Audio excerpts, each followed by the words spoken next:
Hello, everyone. Welcome back to Court of Swords. Max is still on his cruise. He'll be here soon. Is that a hold on. Is that a microwave behind Max's seat? What is that? That's totally a microwave. And why is it glowing like that? What is going on? It might be a microwave or it might be a Miller High Life fridge, which is a very specific it's a little thing beer to fridge. say, but it might be that. Okay. Yeah. All right. That's less weird than a microwave that's currently on. Yeah. Is that his Twitch? Fantastic. Let's just critique Max's room. Is that his purple Twitch hoodie thing? Is that what that is? It's his robe. It looks like the bathrobe. Yeah, and he's got his little pirate hat there, and we get the shadow of the Klingon bird of prey. Yeah. Is that a Harry Potter lamp over there? I don't ask Aaron. She Might would be. know. I think that is from the lamp. Deathly Oh, Hallows. yeah. I think that is. Yeah.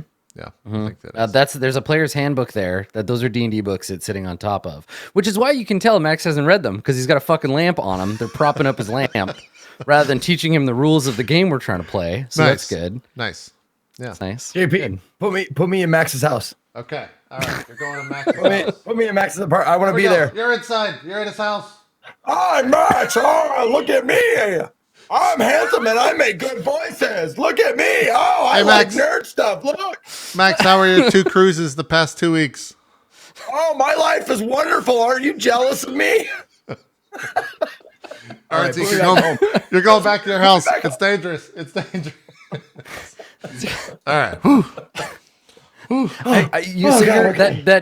That bit, Zeke, reminded me so much of the end of the episode of Simpsons with Frank Grimes in it, where Frank just snaps and starts yelling at Homer. I'm Homer Simpson. I could do whatever I want. Yeah. Yeah, Oh, it's yeah. good. It's nice. I need to watch more Simpsons. That show's pretty good. They're still making new this is a, Simpsons, right?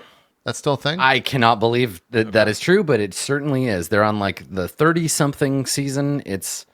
What the fuck? It's a mess. Yeah. It's a mess. Yeah. But the first 10, season 47, what? Get out of here. No, that's That not can't be real. right. That's not a real number. Is that It's a real close though. Let's see. Simpsons Do some Googling for current us. season. Dan, Yeah, anytime current that season your of hands Simpson. aren't shown, I'm going to assume that you're mapping. So I better see those hands, mister. You're muted, so that you're definitely mapping. Here's Lion, mapping, planned path of exile over there. I'm not mapping. I'm passive building. Okay. I assume They're halfway through season 30. Season 649 episodes. When they get to episode 666, I think that the seal of hell opens and demons spill forth onto the earth. But what's weird is that looking at this list, as recently as season 29, they still have people like Bill Odenkirk writing episodes for them. Like, and Al Jean is still the story runner. Like, there are some people who are just still on the show. Yep. And it's like, why? Let it die. Hank please. Azaria still does all the voices, right? Like they haven't changed I the think voices so. of any characters, I don't think. Yeah. Yeah, I think they only really change people when someone dies, basically. Wow. Like that's pretty much how it is. Makes sense. It's so very strange to think that So I don't. if Nancy Cartwright started doing Bart at just say 30 years old, I don't know what age, 60 now, like near 60. Yeah, Bart, why do you sound like an old woman? Yeah. Well, there's a market for that, for like people whose voices are good enough to replace aging cartoon actors. Like, when they want to, Bugs Bunny's not the same fucking actor as he used to be, but it's essentially someone who is just good enough at doing the Bugs Bunny voice. And now when they need new Bugs stuff, it's like the lead singer of Journey when he was like, I'm done with being in Journey. Yeah. It was a cover band. It was the lead singer of a cover band that was like, I would be in Journey now, Well, from now- the Philippines. well, wait. And they were like, you're in. Do Oh it. no, it's the Eagles. The Eagles actually has Glenn Frey's son is the lead vocals now that tours with them, which is kind of crazy because he sounds just like his dad. So Yeah. yeah, they got to pass on those vocals. Which is great because the Eagles are terrible, and God forbid that they ever Wow. stopped making music. Wow. Listen, I just can't. You're not I welcome can't in stand 'em. Hotel California, Adam. You can't. Good. I No do not vacancy, want to visit. motherfucker. I will pass on the Hotel California. Thank you very much. Yeah. What have you been up to, Adam? How's your past? I don't know. However, How long has it been? 2 weeks? I don't know what time is anymore. Right. I've been good. It's been holiday season, so everything's just like a total clusterfuck nightmare of trying to schedule things. But otherwise, it's been good. Max, I did a thing the other day in Seattle that made me think of you. I went to this place called Camlin Medieval Village in Washington, and I went to a Yule feast, and there were cloaks, and there was a fire, and there was like weird food from the medieval era, and everybody talked like they were in a Shakespeare play, and it was great. It was a fantastic time. Sounds awesome. Yeah, I had a really good time. Everybody's dressed up. There was a guy playing a lute, and I was like, man, this jam needs hurdy-gurdy.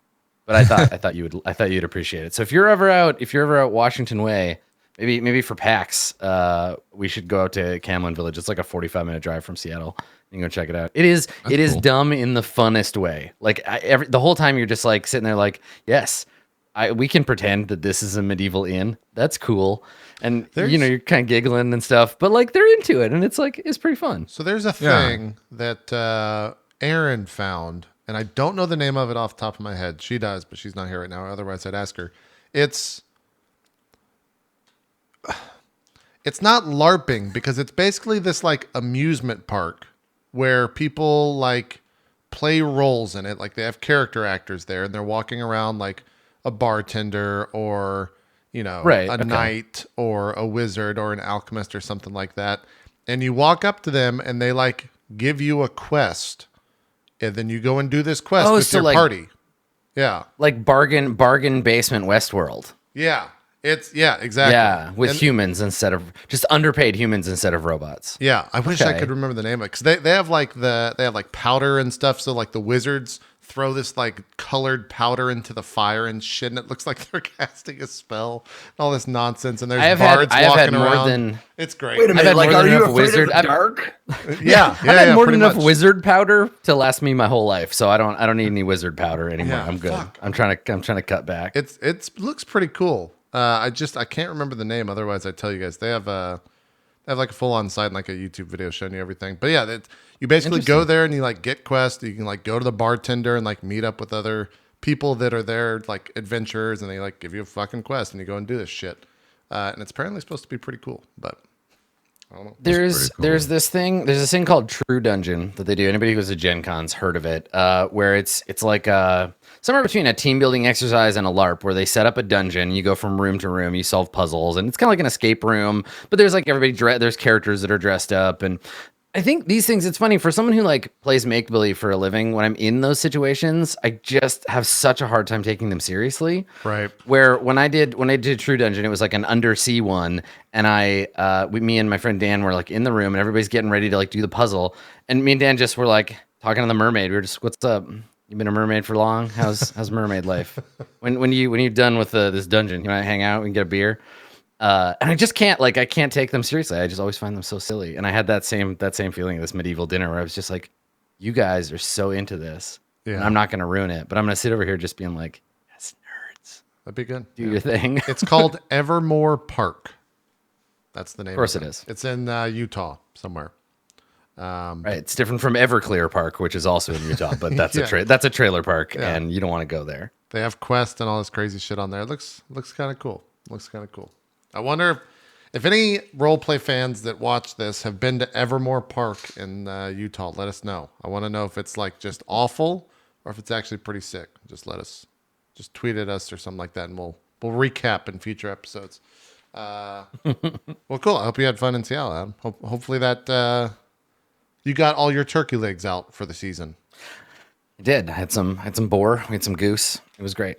Nice. You catch a live goose and they cook it there, or is it just already served? No, they had it prepared. That's good. They had it ready for you. Yeah, that would suck to catch the live goose.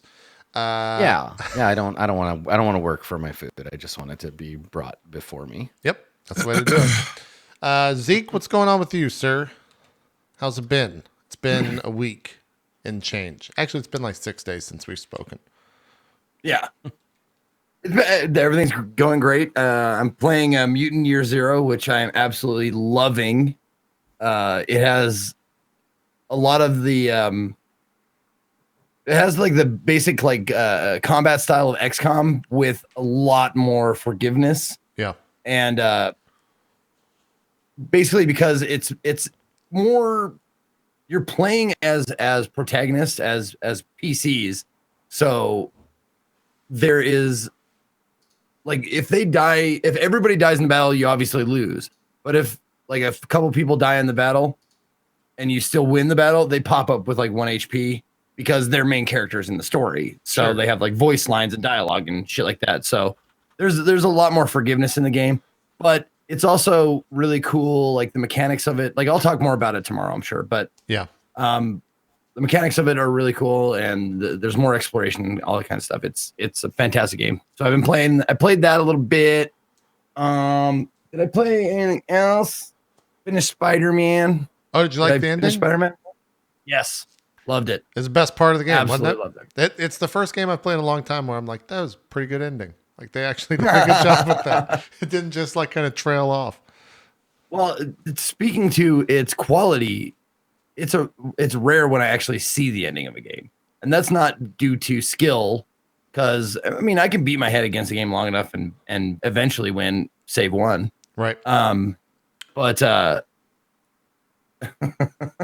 but I actually saw the ending because the game was good enough for me to go that far, and it was not a letdown. It was awesome. Are you going to do the DLC for Spider-Man? Maybe. Yeah.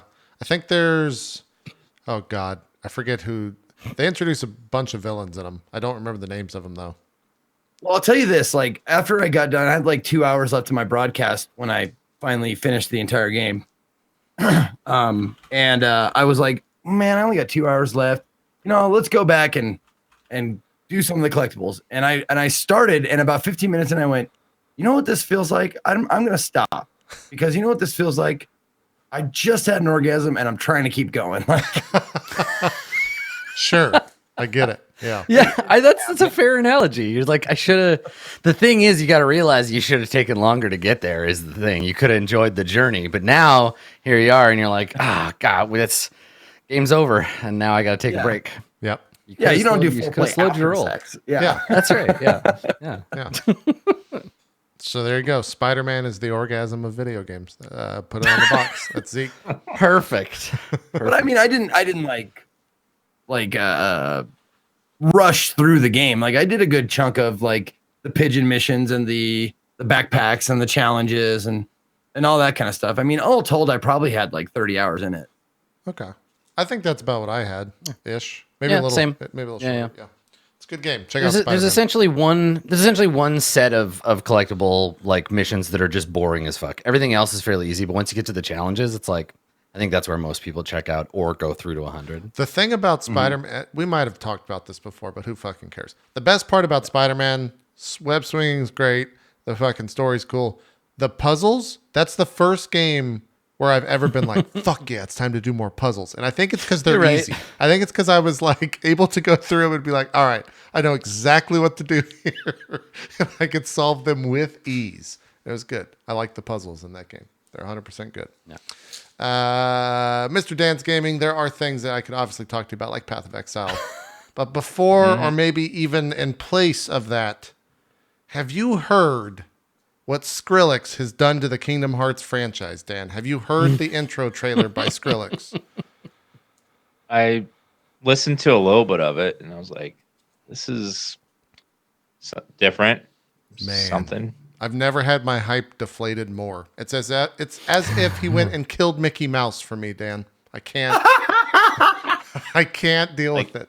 He's so You bad. watched him do a snuff film of like strangling Mickey Mouse slowly. Yeah, and Goofy and like Donald were in cages, like having to watch, and Sora's like, "Oh no!" And the fucking it was bad. God, it's so They were bad. sitting in the Clockwork Orange chair. They were forced to watch it happen. You're like, Yes. oh, no. Please, yes. I don't want to watch anymore. Yeah, it's so bad, man. God, can't understand how. I hope that it's better somehow. I hope they're just like, that was a bad song, Skrillex. Can you just make a new one? Because they've got a month to do it, but I doubt it's gonna happen. So, watch the trailer if you can, because it's something awful. It's real fucking bad. I don't like the music. Path of Exile, Dan. How's it going? Loving it. Yeah. How many hours you got in the league so far? It was what's one your played? of those games where I was like, Man, I hope JP has a power outage today. We can't do the show, so I can keep mapping. Yeah, I almost sent Max a cruise because I knew he'd go on it no matter what. Right? You're a winner. You never send me a cruise, I'll go right on that bitch. Who wouldn't? Yeah, I was thinking about it. It's pretty good. How many hours do you have so far in the league, Dan? I think my character's at 50 plus hours now. Okay, I had 45 on Sunday, so yeah, it's so good because it has all the best parts of the previous leagues in it. So there's so much to do. Yep. I don't want to talk too much about Path of Exile, so we'll just end it there. It's good. We say this every league, I think, but this is actually the best league to jump into. If you've never played before and you're at all curious, like, it's really good. Jump in, play. It's free, unless you buy micro. It's free with quote. It's as free as Warframe. We'll go that far. You're going to want to spend money real quick. It's in my opinion, it's the best free to play game, the best model of how to do a free to play game. Yep, I would agree. Fortnite. How do you? Huh? Fortnite, it's not free. Have you ever played Fortnite? I'm just curious. Have you ever like booted it up and be like, what is this all about? I played Fortnite when it was a zombie defense game. That's not any of that anymore. It's changed. Dan played Fortnite before it was cool. Everybody. Yeah, it's true. That's why. Same here. I haven't played. I did too. I played it before. It was all crazy. I remember everybody was all like, heavily entrenched in the PUBG stuff. Yeah. Not to talk about all this, but briefly. And then everyone was like, I don't know. It's too cutesy. I don't know if I want to try it. And then it's just. It's kind of crazy how, like, thinking back, it's fucking nutty how big that thing got after such an abysmal, whatever Fortnite's original bullshit model was. It's hard to even think that it was a different game at one point nowadays. I will say, and this is the last I'm going to say about it on the show. I'm interested in what they do with the creative thing. What kind of cool stuff people make with the creative thing. That is interesting to me because I was a big fan of Halo Forge and all the crazy Halo custom stuff that they made. So that could be fun for me. I like the silly side of those types of games. I'm not going to compete, build, fight anybody. Yeah. Ever. So when they announced that on the Game Awards or whatever, the first thing that I think I thought of was like, can we get a dick in Fortnite? Can someone just upload a giant penis and just make it appear in that square? I don't know if it's happened yet, but I hope it does. I hope it does. That would be cool. That would be cool. Yeah. Max, how was your cruise? Was it everything you hoped it was 2 weeks, like 2 weeks before when you went on the other cruise? It was on Carnival, so it was different. Carnival's a little bit, in my opinion, like slightly, I'm going to say worse, but not really worse. At least the two ships I'm comparing. I know I've heard that comparison before. Royal Caribbean's just like a little bit better than Carnival in terms of like some of the quality and stuff and different little things here and there. But again, I've only been on a handful of Royal Caribbean ships, and this is my first Carnival ship. Plus, this Carnival ship was definitely older. It was the Carnival Imagination, but it's a cruise, like any cruise, whether it be like an older ship or a new ship. It's gonna be fun, especially if you have a bunch of friendos come along with you, which I did because it was part of the OPG cruise. So a lot of streamers and stuff. Yeah, it was cool. It was fun. I enjoyed it. The weather was a little shitty, and Ensenada is way less cool than Cozumel because it's more like kind of dirty, like south of Tijuana, Mexico. You know what I mean? Where things are a little like every street is kind of just the same street. People are trying to sell you something, and all that, which is whatever. That's their hustle. Yeah. But I got offered a lot of uppers, a lot of downers, a lot of Percocet, a lot of Xanax. Wait, really? They literally go through a list. Be like, you need like normal things. I can't remember what the fuck they were saying. Do you need some Windex? Do you need some I was like whatever. It was like innocent stuff, and then they just keep testing the waters. Throw like, it in there. Uppers, downers, Percocet, Xanax. Need that sticky icky? Yeah. Need some weed?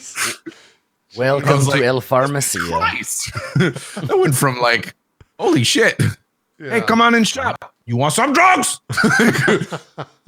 As we were going away, that's like their last ditch like lasso to try to get us. Jesus, I had no idea. Yeah. Scott's actually, speaking of cruises, Scott's actually on the Symphony of the Sea right now. The ship that I'm going on next year. Yeah. Speaking of drug addicts. Yeah. Scott's Speaking of drug addict, yeah, it's a good segue. I like that. Yeah. He's on it's literally the biggest cruise ship in the world. It's like their debut sail or whatever the fuck. Yeah, he Yeah, seems to that be one. enjoying it. That is the largest cruise ship in existence, and it is the newest Royal Caribbean ship, Yeah, which I will be going on later in 2019. yeah. I will give you actually, I was going to let you know that too today. It's Exactly, so it doesn't sneak up on anyone. it's And if anybody's interested in going, 7,000 people is how big that boat is. That's fucking huge. It's a goddamn moving city. It's crazy. I'm trying to pitch other like friendos of mine because me and Amanda are going regardless. It's just a matter of who else wants to go because it doesn't matter to us. But Yeah. it's one of those like if you don't go, that's cool. But I'm telling you, it's going to be go on a cruise first of all. You don't have to go on the big. You and Scott are, I think, just became Scott. All Scott does is try to pitch me on cruises. He's just anytime he's here, he's looking at me and Aaron like, you guys should. Disney Enjoy cruises are pretty fun. These are You'd enjoy it. pretty good. See, the thing is, Scott has never been on a Royal Caribbean cruise or any other cruise than a Disney cruise. So this was like his first departure from that. Apparently, he's like, yeah, it's fucking nuts. Thank you. Yeah, I'm not. I'm sure we'll get the full information when he comes out in early January to finish up the studio. So it seems to be having fun. But I'm glad you had fun as well. Did you do anything? You play any games while you're cruising? Any mobile stuff? What do you? Downloaded one thing. What did I put on this phone? I don't know. Hold on. I have to look at my phone because I didn't. Obviously, it wasn't memorable. Some solitaire? What'd you play?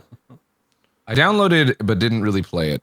Bike Man was pitching me Rebel Inc., the guy who made Plague Inc., made a new kind of follow-up game on mobile called Rebel Inc., and it's about like managing. It's like more new mechanics, but managing and trying to stabilize like a destabilized region. You know what I mean? So you got like insurgents and whatever, all sorts of crazy shit. I haven't played it enough. It's it seems like a cool thing. Like you have to work with different leaders, and each different like leaders and stuff have different characteristics and how they work, if they're gonna like work with you and all that shit. I don't know.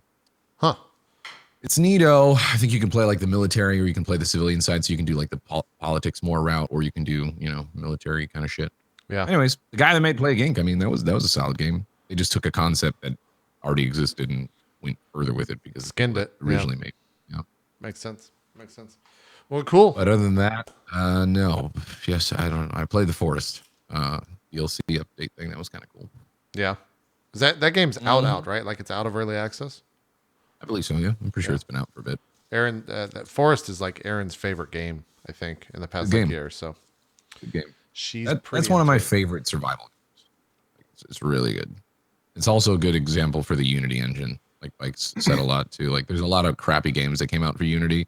I feel like a lot of people were like, Unity's kind of gross. And then the Forest now is like really well optimized. A good example of like what Unity can do.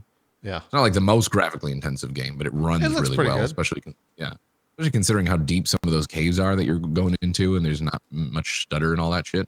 Mm-hmm. A lot of other games would have issues with that, but it's cool. Cool. Pretty cool. All right. Well, I think that's we're all caught up. Another thing about cruising. I think we're all good on the cruise talk for December. We'll continue it in January with Scott giving us his his detailed review of the Symphony of the Sea. Adam, we should probably do some goals and maybe remind everyone what the fuck is going on, and then we'll get started. Yeah. So Court of Swords is a tabletop role-playing campaign setting for 5th edition Dungeons and Dragons. Yep. And we've been doing this for a little while now. If you're just tuning in for the first time, it's a great time to tune in. I'm sure everything will make total sense to you right away. But let's talk about what's actually going on for the characters. So you guys are being reunited now in the Temple of the Moon. So Yotozo, as a member of the Gaja, has a certain amount of cachet in the Court of Swords, simply by merit of being a member of a sort of divinely appointed species. So they're treated special, and as a result, you've been invited to the oldest temple serving the Arcana of the Moon in this area, and in the court certainly. Here in the city. So you've been brought there and you've been hanging out there. They're feeding you and you're chilling out and talking to your friend, I guess. I don't know. The high priest, we'll see if you decide to be friends. Saisei, Saisei or Seisai, they're the same character. They're in the temple and they run that show. And you were brought there by one of the acolytes who, for some reason, you're really suspicious of, and I have no idea why. Like, I don't know why you think that Acolyte Sang is so suspicious. He's a great dude. You ever have someone walk in the room and you go like, you've never met him, they haven't said a word to you. You're like, your brain goes, we don't like that guy. Yeah, he's a narc right there. That guy's a narc. Get him out of here. Fair. Don't trust that one. Fair. He does kind of have some narc shit going on. I'll accept that. He is a bit of a narc. Yeah. So Acolyte Sang is a young and ambitious priest who found you in the city and was like, come with me to the temple. They haven't said here's what we need you to do or whatever. They haven't asked you for anything. They're just trying to treat you nice. And you were introduced to Saisei, who is a winter genasi.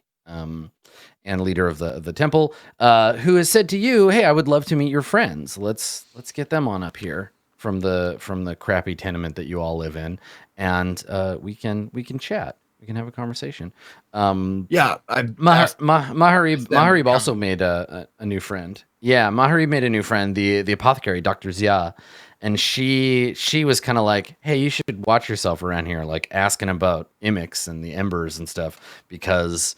This is a temple town, right? This is Moonsville, and they don't necessarily take kindly to this stuff. So watch what you say and to who, there, Maharib. Yep. But Maharib was the one that sold Yotazo out to the Temple of the Moon in the first place, and so it seems like he's feeling a little self-conscious about that and kind of wants to make good. So the group of you have been invited to the temple just so that they can kind of get the measure of you, and you can do the same. You can kind of talk to them about what's up. And in the meantime, Berg has sort of accidentally started a cult of personality by healing a man with his touch. Now this guy, Disciple Lek, has on your orders, Berg, gone out into the world to spread the good word, to tell his friends about. I didn't say start a cult. The Hammer of Heaven. Listen, you didn't have to. He read it in your eyes. Nice. He could see. Yeah, you gave him your first commandment, the commandment of kindness, and he has gone out to spread the good word of Berg. It'll get distorted to you have to be kind or you die. You don't get it. That's what he said. Yes. Yeah. It'll become a murder cult and they kill people who aren't nice. It's a whole thing. That really sounds more like Ramus's jam to me. Speaking of whom, Ramus is sort of slowly disintegrating as a result of the lack of mortal soul. He is a shambling creature, devoid of spirit, and yet animated. And so Ramus is sort of here in the first place, seeking to recover, and might be that the Temple of the Moon has some answers for you. So I think that's where we begin. But let's do goals first. Let's see what everybody wants today, and then we'll start with the temple. Cool. So, Ramus, would you like to do your goals first? Sure. I will keep see if I can trust my companions with knowledge of the true mission. Actually, probably now can I trust just Yota? I think I can trust Maharib. Yeah, I mean you know about Bergen. Okay. And then I don't know if you can trust Yotazo with the truth. Yep. See, and then find a clue that'll lead me to Imix. So keep that one. Yep. And then find the corruption in the Church of the Moon, the Temple of the Moon. Okay. Cool. All right. Maharib, what would you like your goals to be? So I still have determine if this locks down as a worthy fighter. Do you think finding an ember of Emix is something that could be worked on today while we're in the Temple of the Moon, or is that kind of outside of that? I mean, it'd be tough. I don't want to divert the story or path. Yeah, it's one of those things where you would have to kind of be like, either find one hidden in the temple, in which case you're making some pretty bold assumptions about how the Embers of Imix operate. Right. Or yeah, be like, cool, you guys have a good time at the temple. I'm going back into town because I got to do this Imix thing. Okay. Well, I do remember at the end of last episode, I rolled a 21 on my religion check, which was a crit on the Temple of the Moon. So Mahariva understands that it's, a spy network and it knows mysteries no one else does. So I want to learn a mystery that no one else does. Okay. So discover a mystery within the temple or something like that. Sure. Yeah. And then the third one is the last time that me and Elephant Man, Yotozo, interacted, we didn't get off to the best. I don't know if I can trust him. So I think it's going to be something along the lines of mend the relationship with Yotozo or something like that. Okay.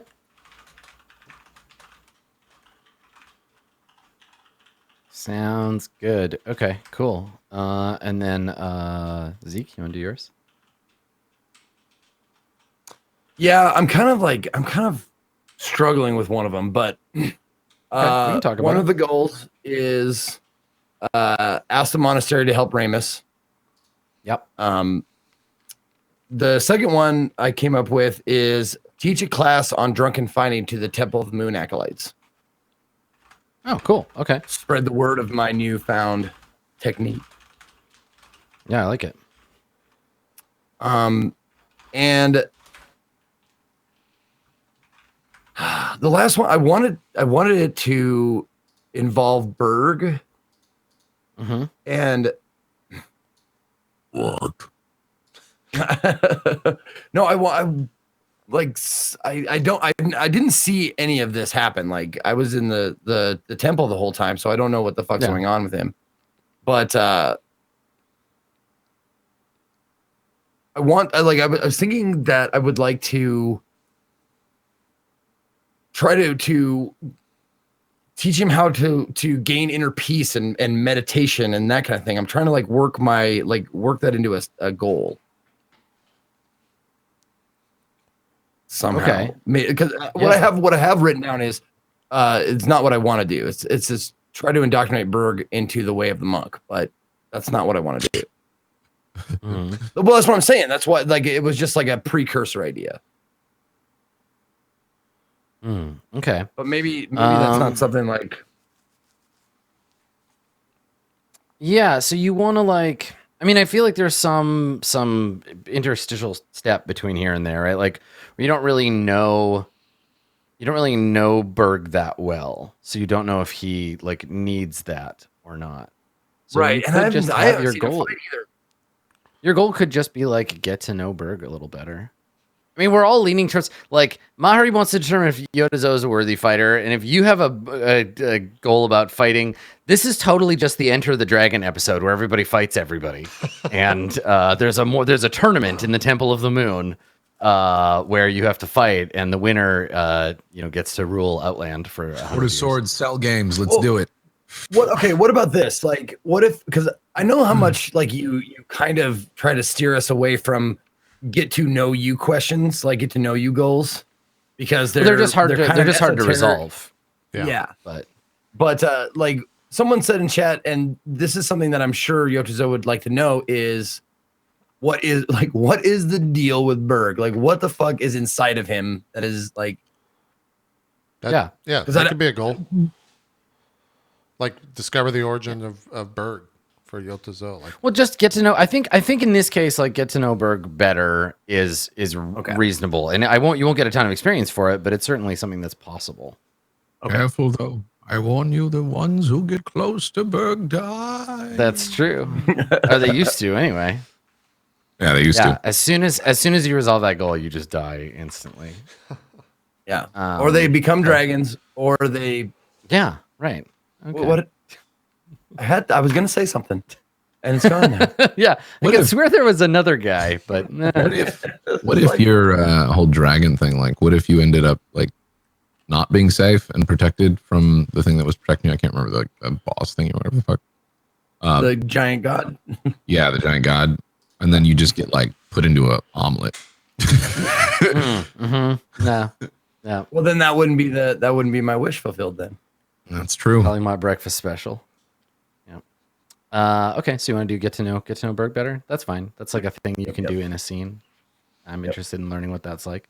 Okay, all right. Berg, what would you like your goals to be? The two that I have right now is deal with the landlord's sitch, and help find a cure for Ramus's ailment. The landlord thing seems like doesn't even matter at this point. Like for what we're You say that. This is the thing about paying your landlord. You can ignore it as long as you want, but they don't just go away. They don't. Like, The landlord's No. basically Thanos. All right. I thought they do go Run away. from it, but it's got to find you. It's got to figure it out. You know. he just wants Yeah. half of your bank account. Yeah. Perfectly. No, mine was going to be something with like JP was saying, is it possible to find the Embers of Imix this session, or at the very least work on it? I mean, that's up to you, right? Like, you kind of have to guess at whether that's something that you'll be able to accomplish, and then try to like push for it. Either way, right? Yeah. I mean, I can't remember exactly. That's what Ramus is like. Berg is aware that that's what we're trying to do. Like we're trying to. Yeah, locate Berg, the you already Embers of know Imix. why. Yeah, you already know why you're here. Okay. I knew Berg was aware of like finding Imix, but I didn't know if Ramus had already shared like, there's these Embers of Imix, his leaders, his followers, or whatever. Okay. Mhm. I guess help.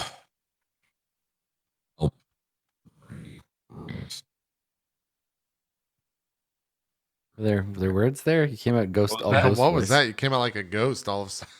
Yeah, Like a ghost, really? Yeah. yeah. Wow, that was nutty.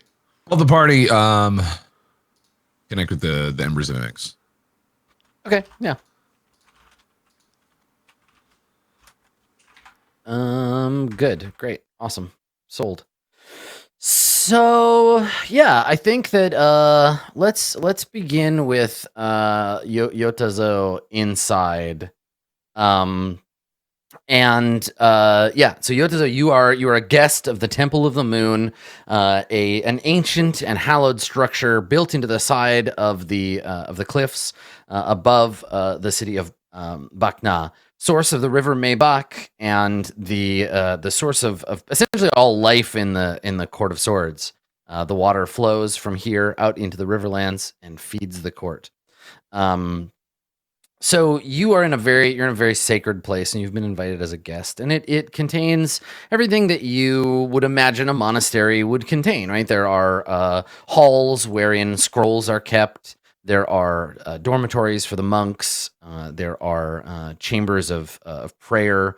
Up above, there are openings with towers that come up out of the higher parts of the cliff that allow you to view the moon in all of its glory. And so you are there as their guest, Yotazo, a sacred Gaja, and currently just expected to kind of be around. And as you move through the halls, if you're exploring the temple, you're bowed to respectfully by every monk that you pass by, and everyone looks at you with a sense of reverence and respect, none of which you have earned, save for being born who you are. Right. Well, what was the name of the river again? I'm sorry. Maybach, M-E space B-A-C. The same Bach. Cool. I'm just making a list. Yeah. Yeah, totally. Yeah.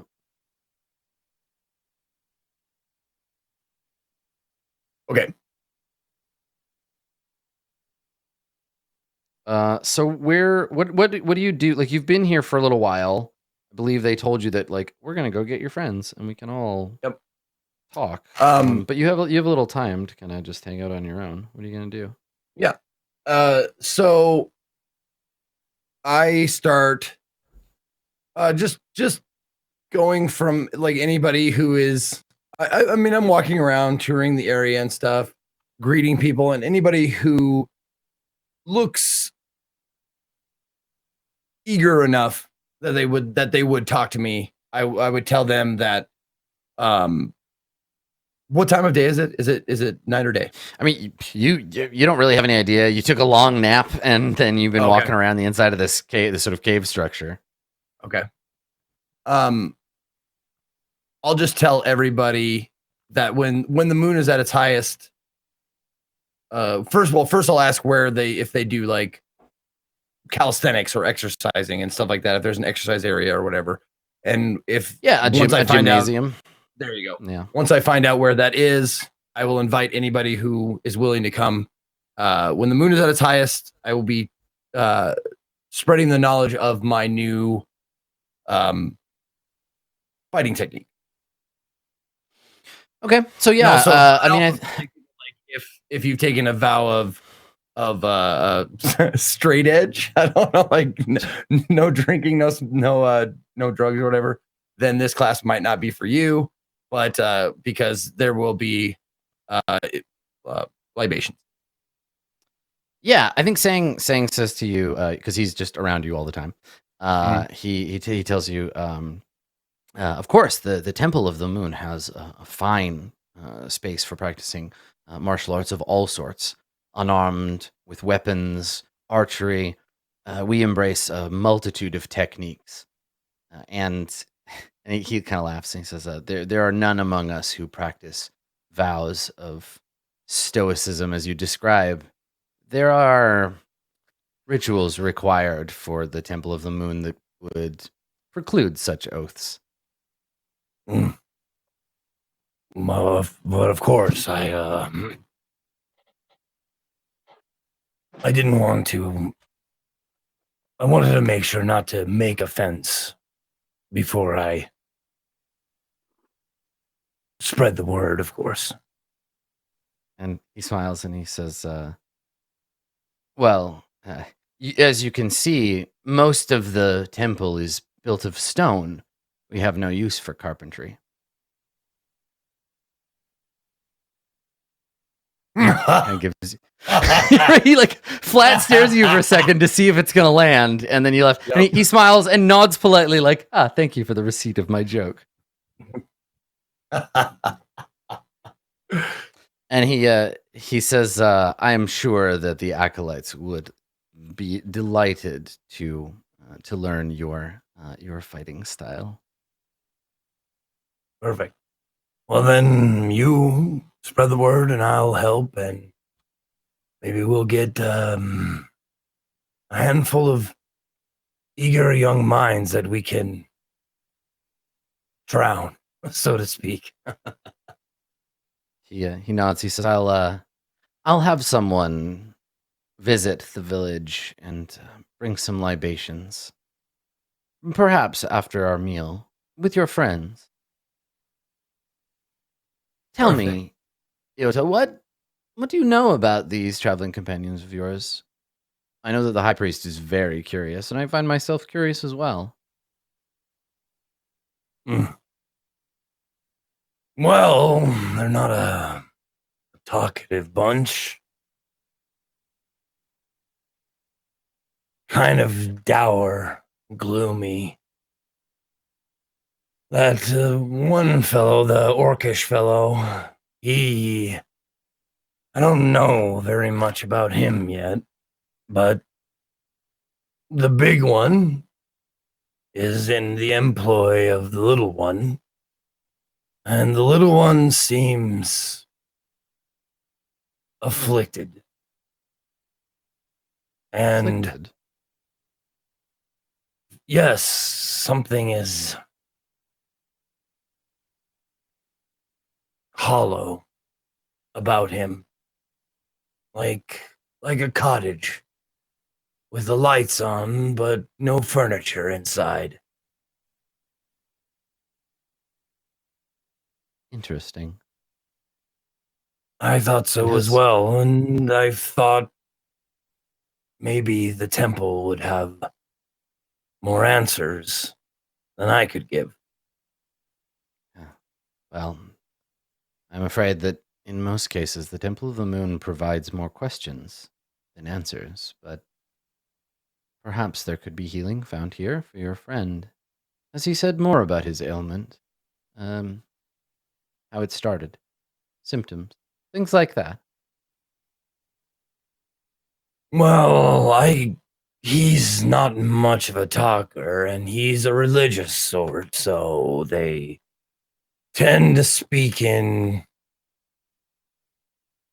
scriptures and the like, wisdoms, so to speak. But just looking at him, you can see a rot has started. Can you make an insight check? Okay. Got it. Boom. 18. Okay. When you say the word rot, there's like a twitch in his face that he's very good at and very quick at hiding, but you notice it when it happens. Mm-hmm. So I'm going to lean into it then. Okay. Some sort of rot or a dark infection that has affected him. It's gutted him from the inside. It doesn't seem safe to travel with one such as this. Well, it doesn't seem to affect anyone but him. Do you have any experience with anything of the like? No, not personally. Have you heard of anything? There are stories. Things in the court have been complicated of late. Danger in the south. Villagers come north. Tales of superstitions, mostly. We'll have someone have a look at your friend and see what we can do to help.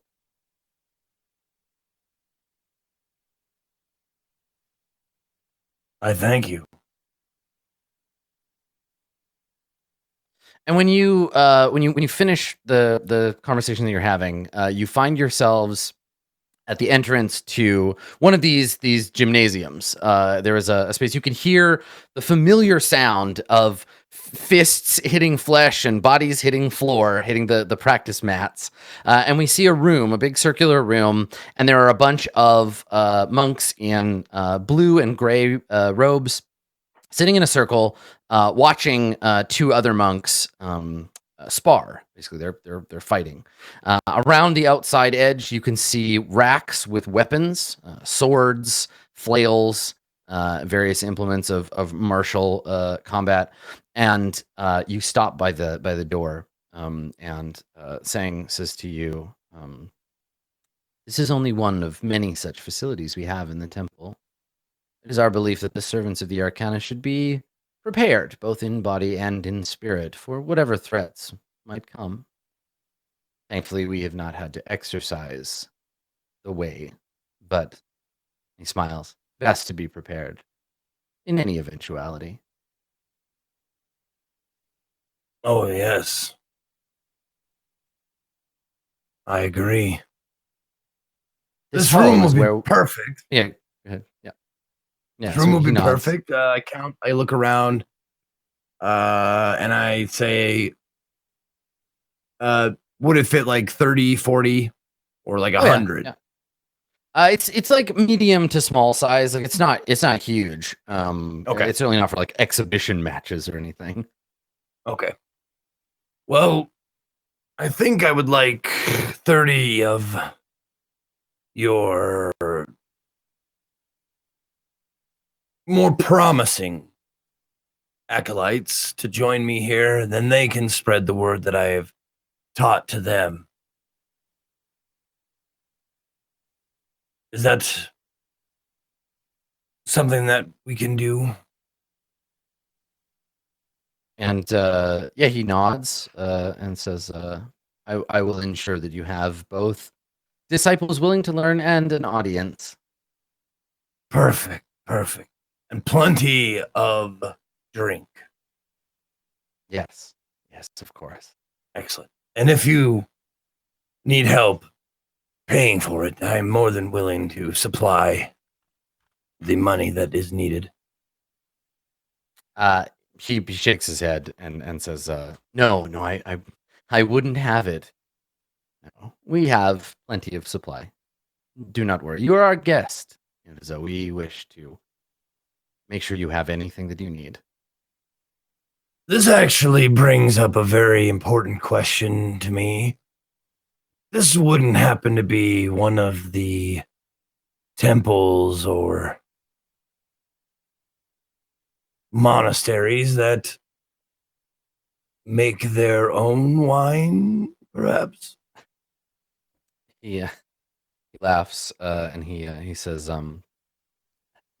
no, we have certain herbs and fungus that we grow in the caves for sacred rituals, but as far as wine goes, we get it like everyone else from the vintners in the village.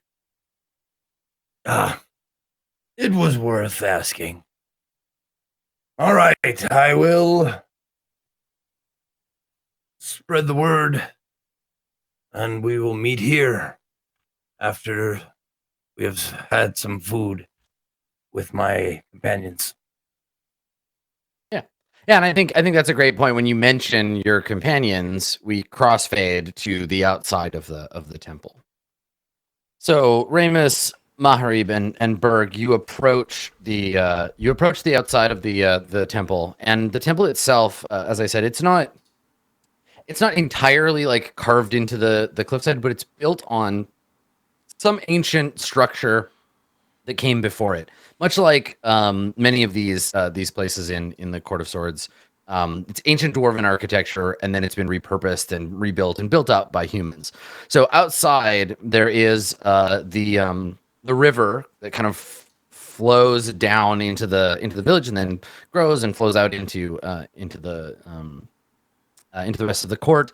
And there is a courtyard with walls. There's a big open gate, and there are a bunch of like towers. And if you look up to the sort of mistier parts of the mountain above you, you can see some of these moon towers up above you. It is probably the oldest temple that any of you have ever seen, and certainly one of the finest, if not particularly like new or fancy. It has a kind of gravity to it because of its age. And so you arrive. Can I make a history check on the architecture of the oldest parts? Yeah. You want to make a history check? Take a look at it. Sure. 23. Nice. Okay. Yeah, you know all kinds of stuff about it. What do you want to know? Does it look like it's built on top of something that was older than itself? You can see that there are there's stuff about it that is like clearly thousands of years old, mostly near the back. The external structures and its ornamentation are all modern architecture, or semi-modern at least. They've been built in the last couple hundred years.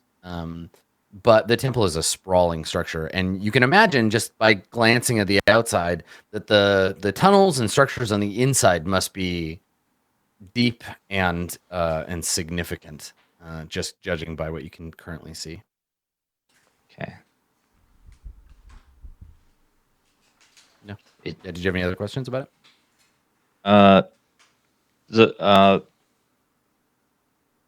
I think that's it. That's all I want to know. Okay. Yeah, I mean, you got a 23, and you can kind of get a look at the place as you move through it. So let me know if there's other questions that you have. All right. Okay. Were you gonna say something, Dan? I think I interrupted. I was gonna say to Maharib, it's impressive, isn't it? the size of it. Yes. What do you know of the moon arcana? Are you knowledgeable? I know a little about the moon. What does 17 tell him? How much does he know? I mean, the moon is one of the like more kind of popular of the arcana.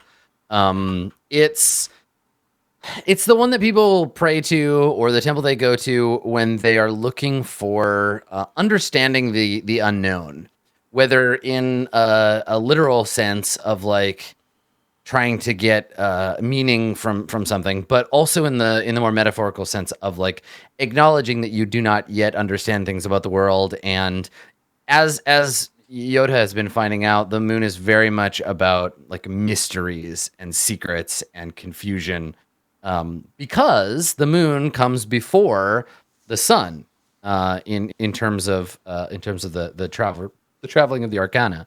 So you accumulate what you think to be real in the stage of the devil. You lose it all to the tower. The star represents hope. The moon represents the not knowing, right? The mystery of the universe. And then the sun is the light of revelation. So the moon comes before the sun and begins to illuminate the path to true understanding, which then leads you to judgment and then oneness with the universe. So the moon is it depends on where you are and it depends on the priest, but they're a tricky people. They don't deal in clear answers, but also they keep secrets and they know much. And if you come to them with a question, with a quest, with a desire to know, they may be able to point you in the right direction of the sun.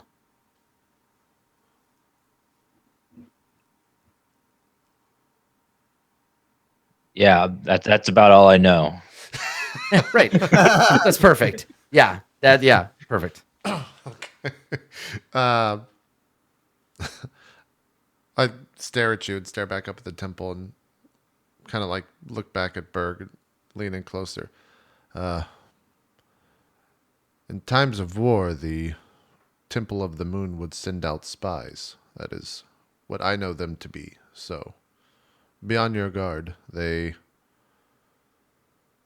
find information more useful than others. And a person in your state would be interesting enough for them to ask questions. Mm-hmm. I've learned not to trust many people of the clergy nowadays. Everything is different now from when I was last here. It's a good trait to have. Mm. They'll also ask questions about him. So, if you have a way to communicate, to keep a low profile, it might benefit us.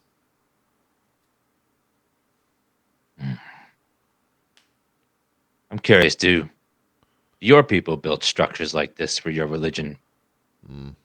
We are nomadic. These structures are pointless to us. We would much rather prefer living on the land than in a place like this. But it is quite something, is it not? So your people don't live in luxury as the people out here starve and scavenge for food? Quite the opposite. We live in the open land. There is nothing more luxurious than that.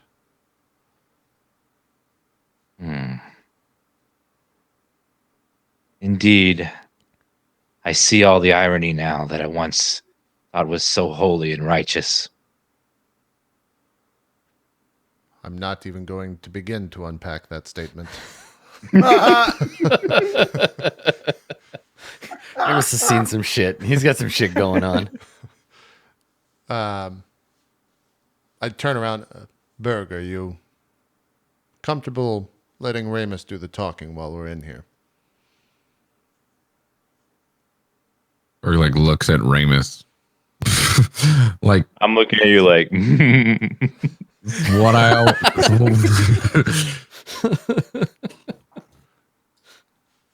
oh, he's a very eloquent speaker. Are you sure you don't want him to?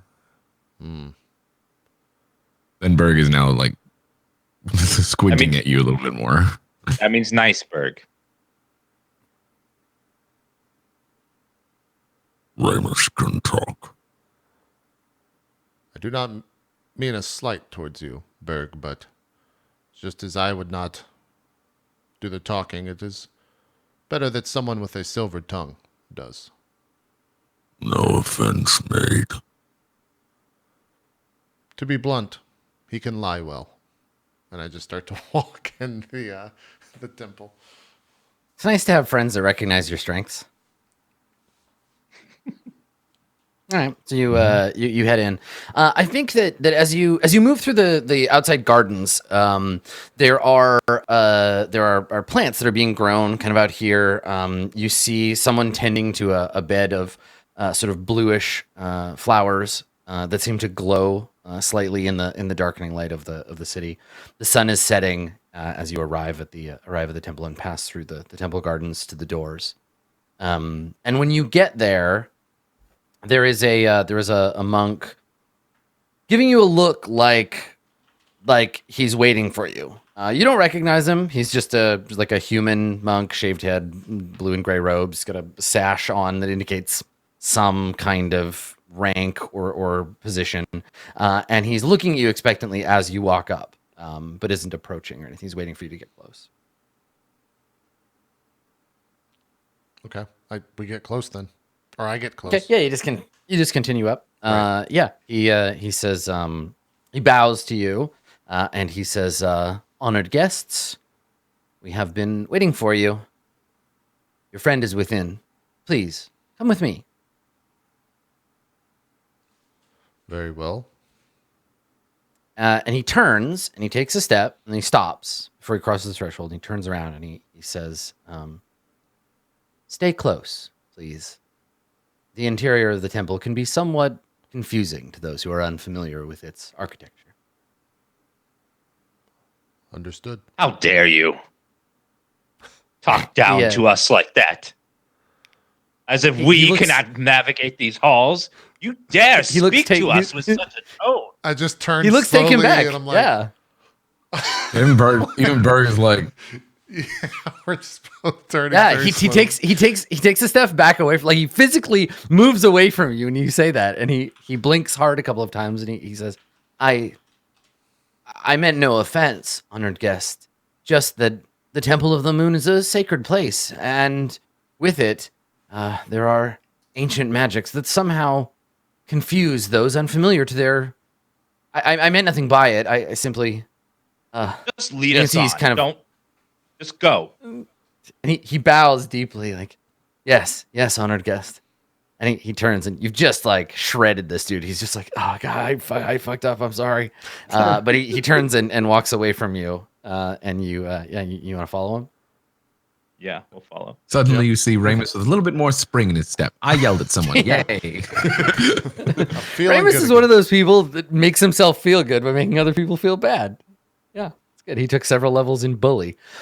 So you walk through the halls of this beautiful sort of palace monastery, and as you expected, Ramus, the deeper you get, the more the architecture becomes clearly like you're moving. It's like moving through a fossil layer. Like the further into the cliffside you get, the older the architecture becomes.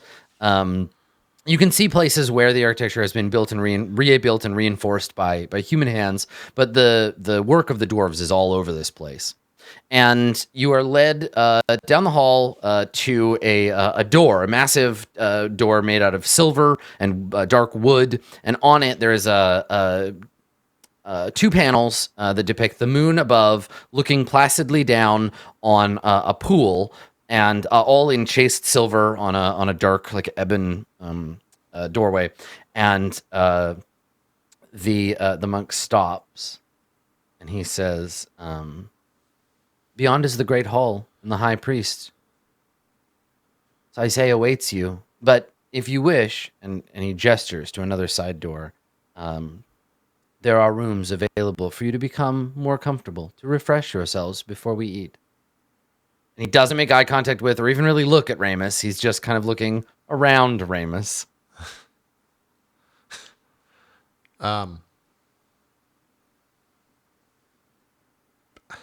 I look at the monk. Where is our friend, the elephant?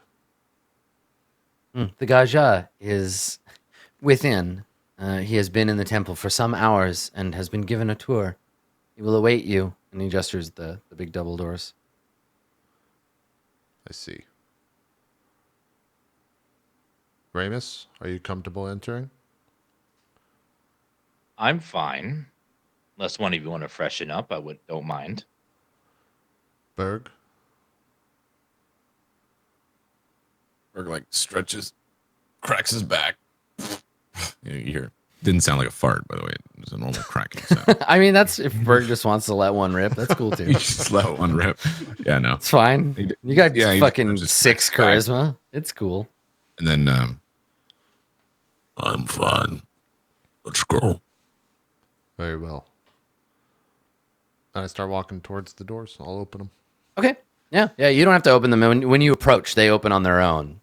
Okay. And beyond is a hall, a sort of long hall with a tall ceiling. But are you the first to step into the room? I would think so.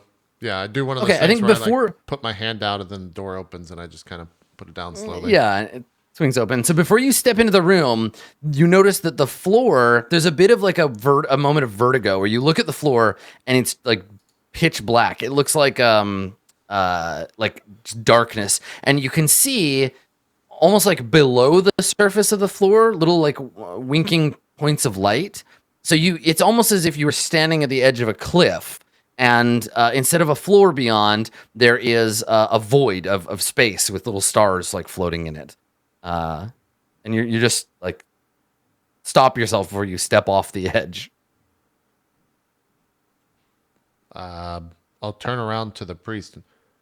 Are there supposed to be stairs or a floor here?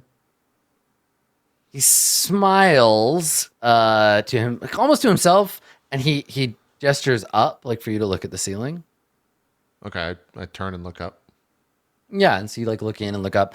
The ceiling is that same black with like stars on it, and you realize that the floor is just very, very like highly polished and reflective of this like pitch black ceiling above. And so you could just step out. You're just stepping onto what looks like a void, basically. Okay. Yeah, then I just step out. I take a couple steps into the room. Yeah, and it's weird, right? Even though you know there is that lurching feeling of like, oh god, I'm gonna fall and die. But yeah, you step out, and when you step in, the camera follows you, and you get a long sort of sweeping vision of the room. In the center of the room, there's a long table made out of white wood. There's furniture on either side, like chairs on either side, that is also made of this like fine white wood. The table has silverware on it, like bowls, white ceramic plates, and above there is an enormous, like lighting the room, an enormous sphere of white stone that is giving off a silver light. You can see that it looks like the table and the chairs are floating in space, and they seem almost to just be like suspended in the middle of the room.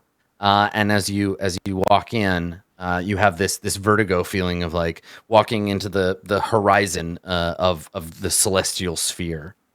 And the monk gestures to the other two of you, to Ramus and Berg, like, please.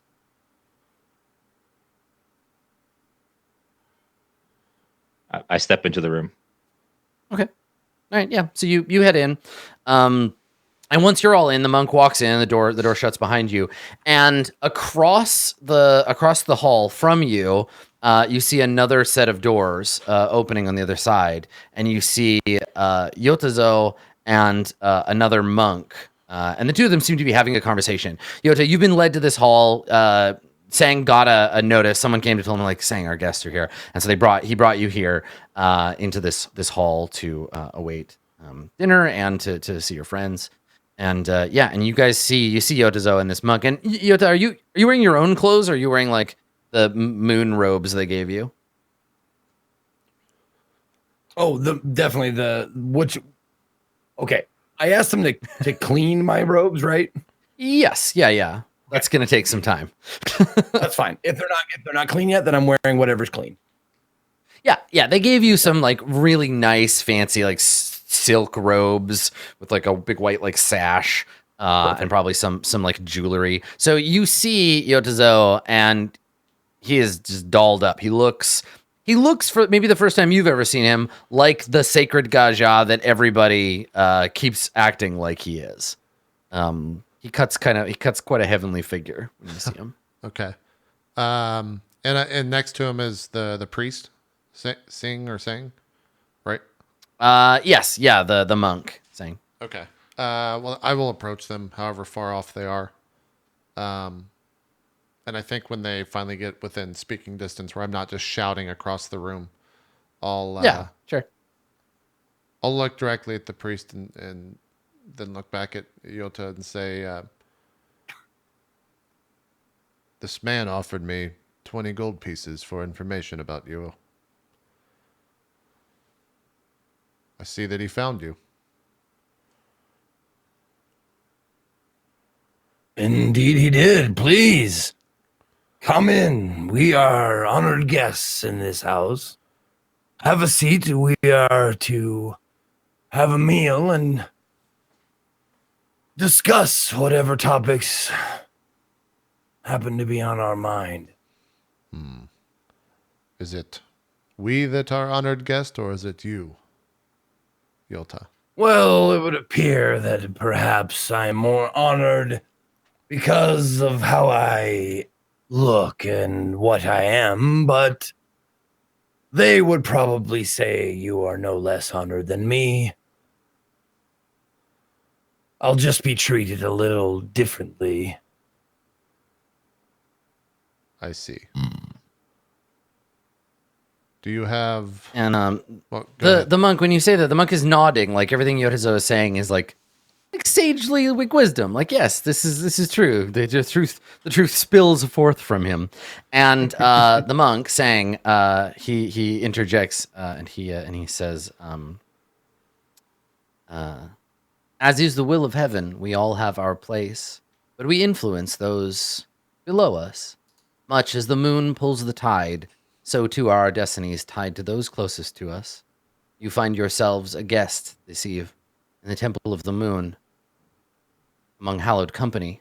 And he turns to Yota and he says, honored one, if you would permit me, I should allow the high priest a moment to prepare. If you sit, food will be brought to you.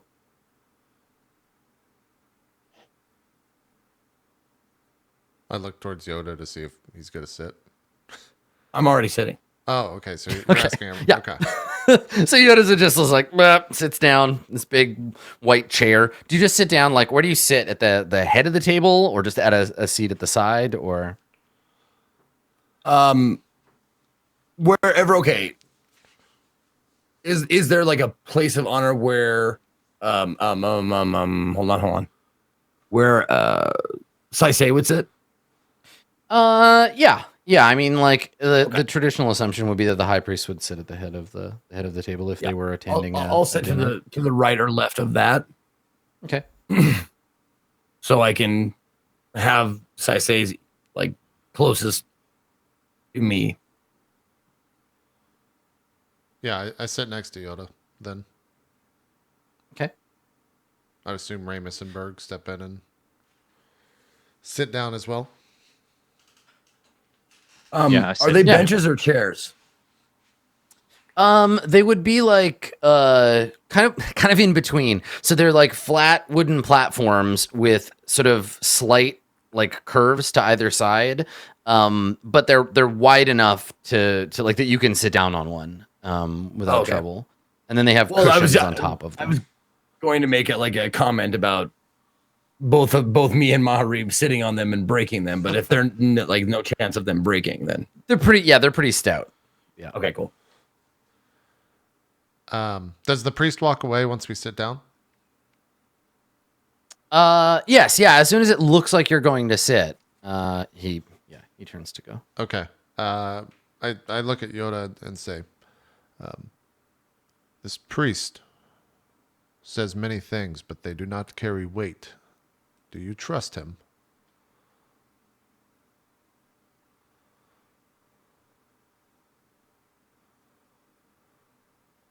trust is such a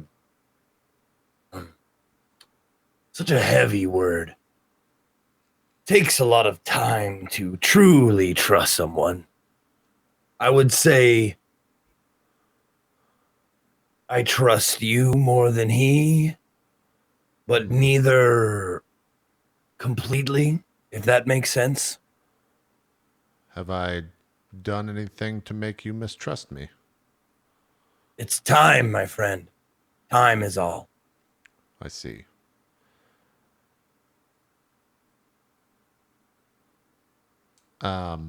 Is there something you possibly wanted to tell me about him? No, I have had dealings with agents of this arcana in the past. That is all. They are illusions of trust, in my experience, much like this room. Yes, it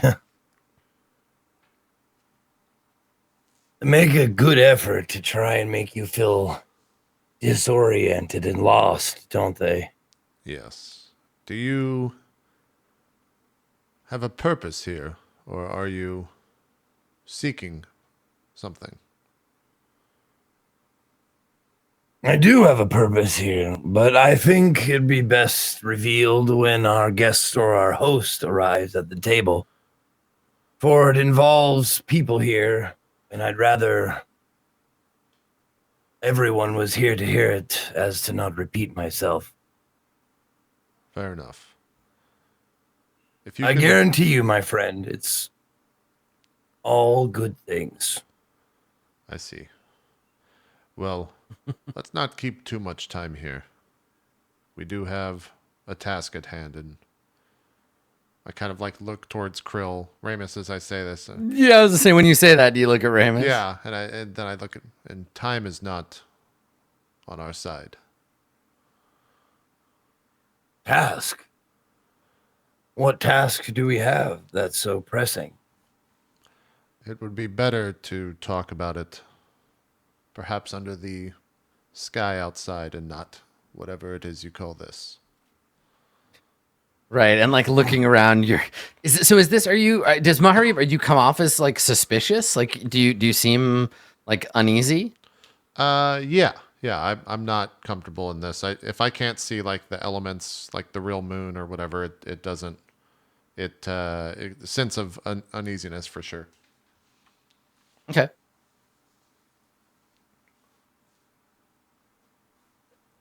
All right. So yeah, it seems to you, Yota, and Berg and Ramus both picked this up too. Like, yeah, Maharib seems uneasy in this place. There's something about it that's putting him off.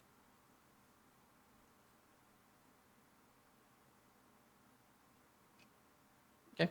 All right. So, do you just do you just like talk, or are you waiting for your host to arrive? I think just waiting for the host. At least I am. I can't speak for the rest of the group. Does anyone look any different from the last time I saw him? I look holier than you last saw me.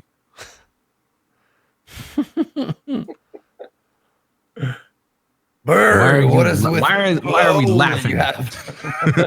Can you see, is there any like aura or anything now that we're in like a primarily dark black room? Is there any aura around Berg or anything like that? Nope. Okay. No, Berg looks like usual. Yeah.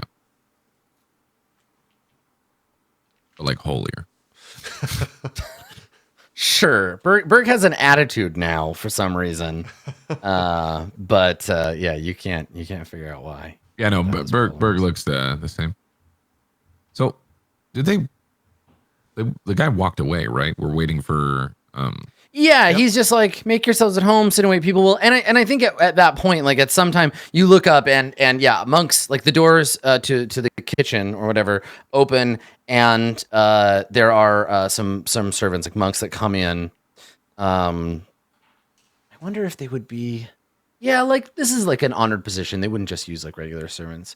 for this. So there are monks that arrive, bringing you essentially what amounts to like appetizers. Basically, you're brought wine, a fine like silvery wine, and probably like plums, all kind of like sweet stuff to sup on before your proper meal. And Ramus is a man of taste. There would be a time where it would have pleased you greatly to feast upon such things, but now, like everything, it's so much ash in your mouth. You might as well be drinking pond water. But everybody else, this is fine and expensive food. Yeah, I'm partaking in it. Not copious amounts, but I'm not like turning it away. Yeah, you're not like getting wasted. Yeah. Like, yeah, sure. So they serve you, they pour you wine and whatever, and they leave. And I think you have enough time to enjoy it, to try it a little bit before the door opens again on the other side. And you look up and you see you see Sang returning with a self-pleased smile on his face. You see, I think you would also see a person dressed in more ornate version of the monk's robes. They have wider shoulders with another like a silver sash with a moon like crescent pin on it, and they have long black hair. You recognize this is Saisei. You recognize them, Yota, and they have their hair parted in the middle. And there's a third person with them. She's a dwarf. She's a dwarven woman. She's carrying in her arms a silver like a lyre, which is a musical instrument. And she's otherwise dressed like a monk, and she's walking a few steps behind the other two. Okay. Like under my breath, I or as hushed as I can, I ask Yota, "Do you know this dwarven lady? Have you met her?"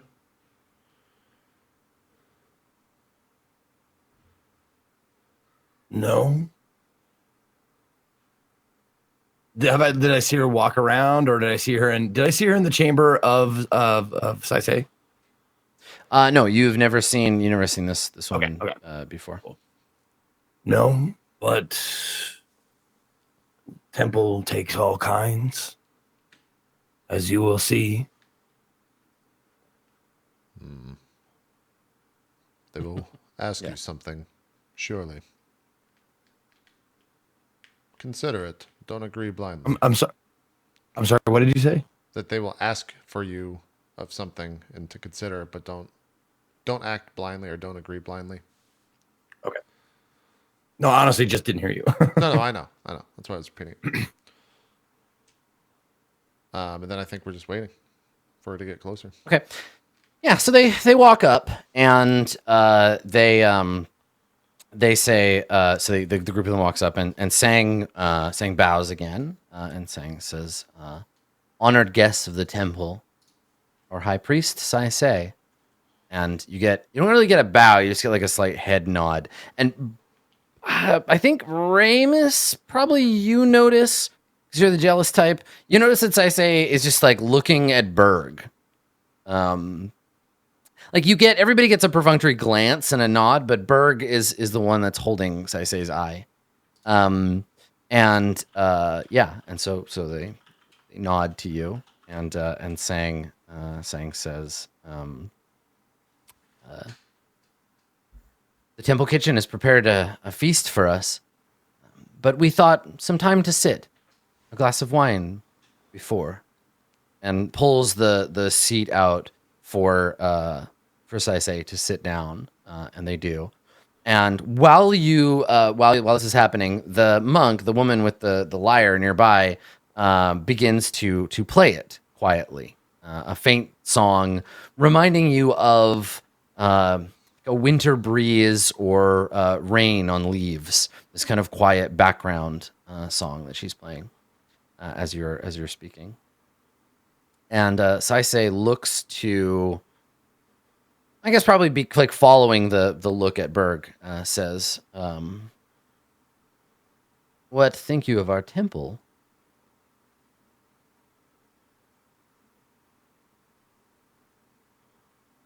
You say anything, Berg, or you just stare like I didn't dumbly at realize them? that. I wasn't sure if you said that to Berg or not. Yeah. I know you said it now. Mhm. So after staring at Berg for a while, he just like wouldn't think you of our temple.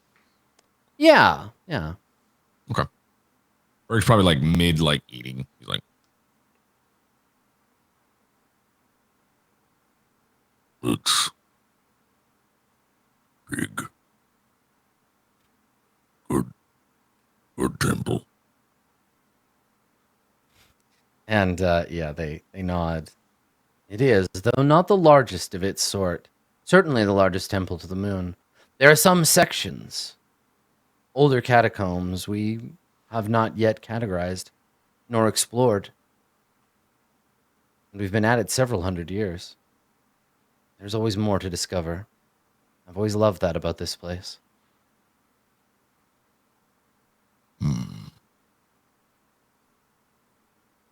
Have you seen many of the temples of the Court of Swords? And they say that to Ramus. I've seen a few. More familiar with the sun. Ah, yes. Yotazo mentioned something about your being a disciple of the Arcana.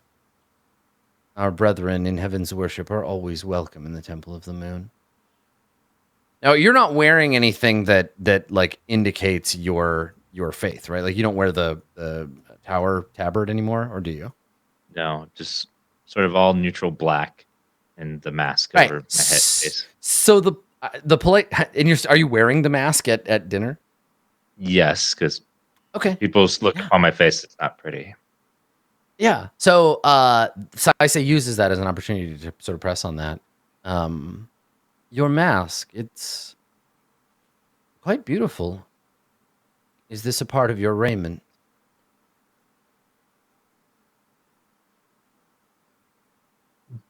What does raiment mean? Oh, it's like your priestly bullshit, your vestments. Oh.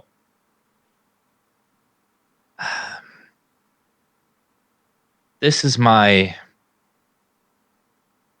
part of the burden I must hold as I walk down a arduous path given to me by heaven. Sometimes heaven's gifts are difficult to carry. I admire you for carrying it. I'm sure that you will see it out. Saisei looks at Maharib and is there a word like in another language for your people, Maharib? It would. Yes, but look at the look at the languages that my character speaks on the sheet. Like if I say it, it's a bigger reveal than. Sure. Okay. And I don't think I say so. I think that that Saisei says a word that the others don't understand. In place of this thing. So Saisei looks at you and says, I don't believe I have seen and then like this word in person before. There are some, who think your kind lost.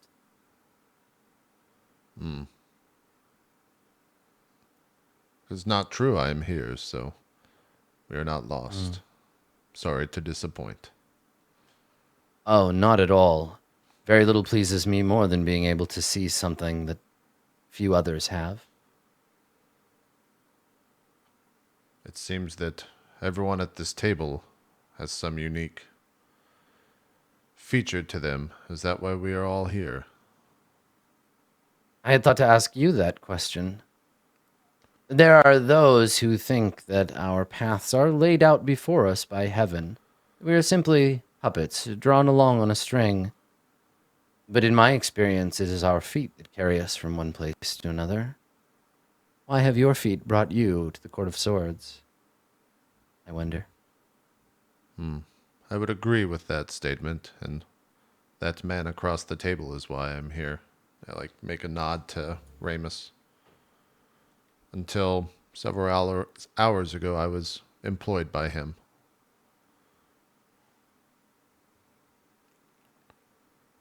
Taisei looks at Ramus, like waiting for, like, I'm sure there's more to this story. Like, assuming you're gonna just tell them the story. We're here looking for something, but it's further inland. But things seem so troubled here; it's hard to move through the countryside anymore. Yes. Things have become somewhat dangerous in the southern part of the court.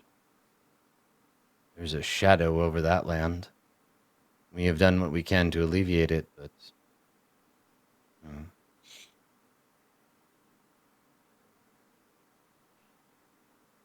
And you can see that they it's either fake and they're like they're mimicking like human emotion, or they're like having a sad feeling about something they're recalling. And if you'd like to make an insight check, you're welcome to do so, but you do it disadvantage. I'll make an insight check. All of us, or just Ramus? Ramus is having the chat, so I think Ramus would be the one that might 14. 14. Okay. Yeah, you can't tell if this emotion is real or affected. But there's a moment where they just kind of like look wistfully away, like, yes, things have become difficult here. And then they kind of shake themselves out of it. But what is it, if you do not mind my asking, you have come here to find? The stores of the Temple of the Moon's knowledge are wide and deep. We know much that others do not.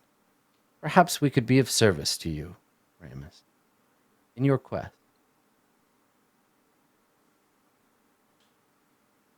I don't think you would be able to help me.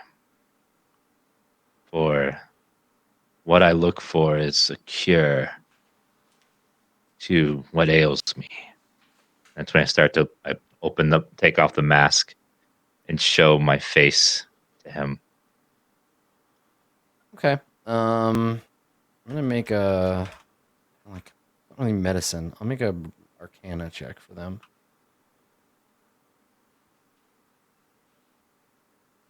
Oof. That's a crit, by the way. Yeah.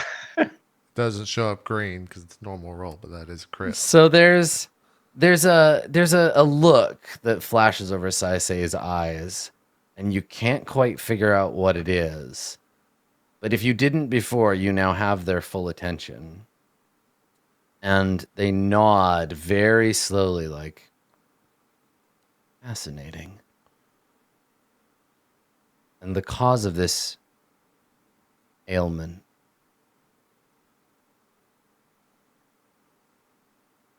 what made you this way? Heaven. A single raised eyebrow.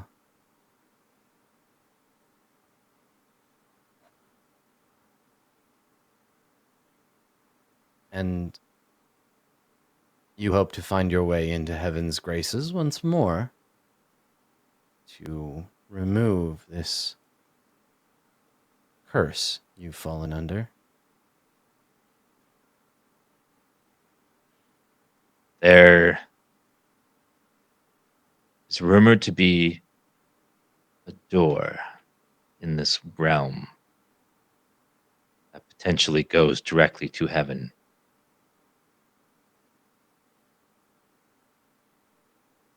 I'm a desperate man, and I must seek these rumors. Right, and this is the first time that maybe you get the like, wait a second, bullshit. There's this moment of like, I don't know if you got to be fucking with me, and he says, but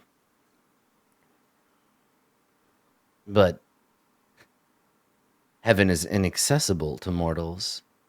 You could not withstand its light. Berg, yeah, right, Berg. Do you have anything to say about this? Because you've been there. Berg literally goes. he just like laughs to himself. Yeah, I mean, so I say looks at you like, did you want to say something? Just a glance. Doesn't say anything else. You don't say No. anything. You just just like pop a plum in your mouth. No. Huh.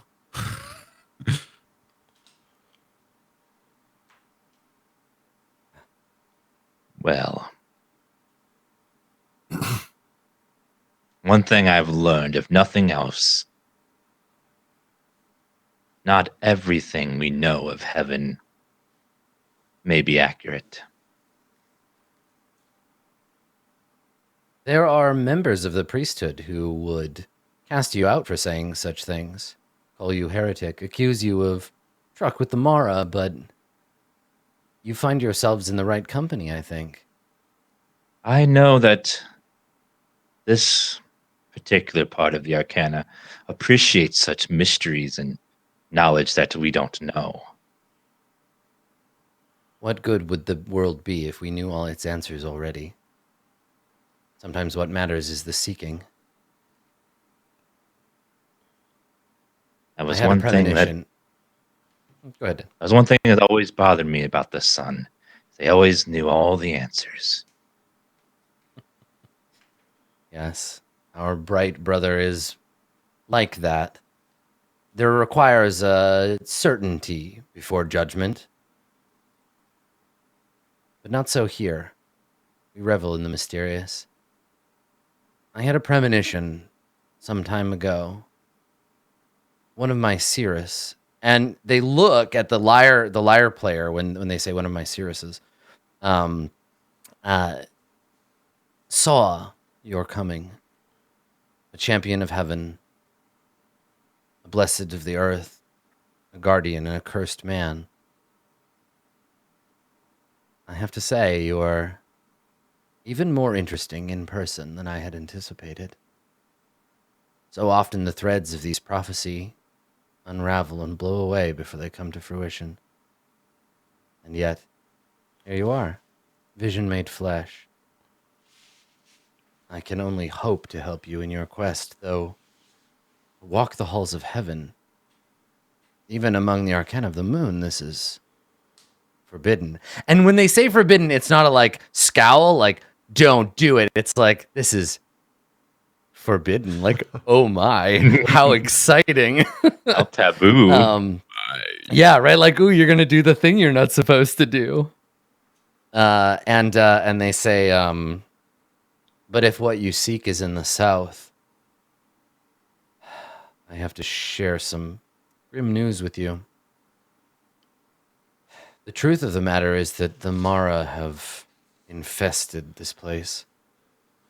The court is dying from within.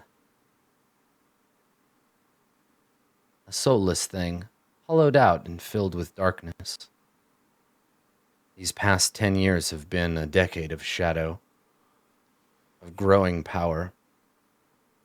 The army fights, but to no avail. The knight is slain, and no replacement found.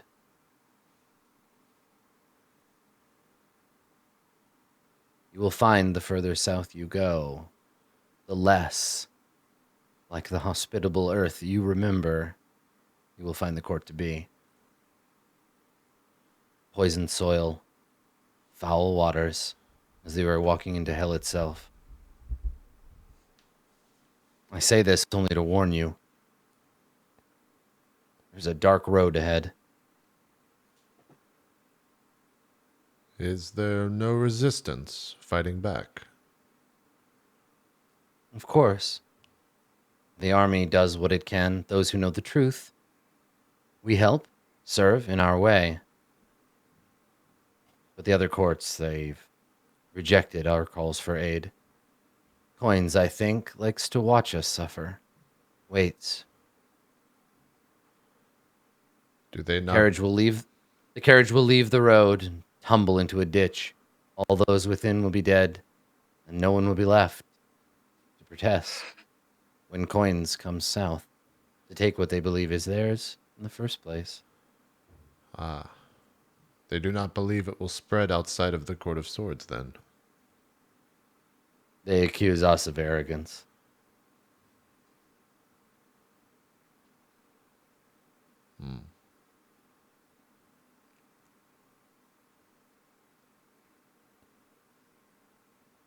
And they turn and they look at you, Yodazo, and they say,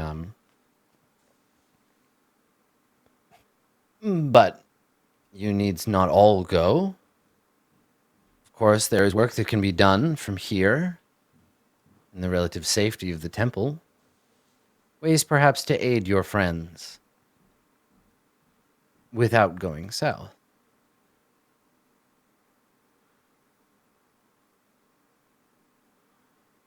It'd be quite a boon to this mighty temple to have such a prestigious figure inside, wouldn't it? Now, to the south, that is the direction of like the hub, right?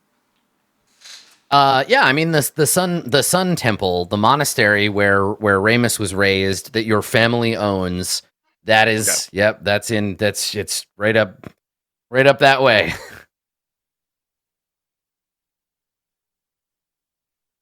Yes, I can see your point. I will give it more thought, but my initial reaction, my initial response is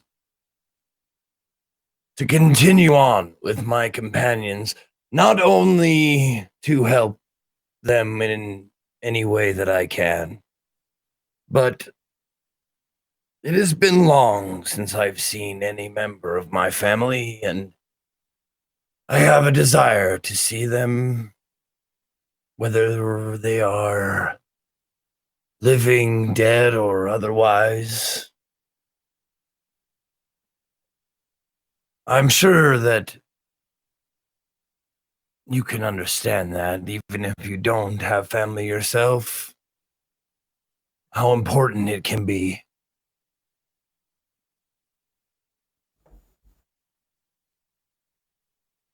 I understand all too well. I had a son, captain in the army, a magistrate, now long lost, gone to that darkness. I would not wish that place upon anyone, but the path of the Arcana is about choice, about following one's fate, and if your fate carries you into that shadow,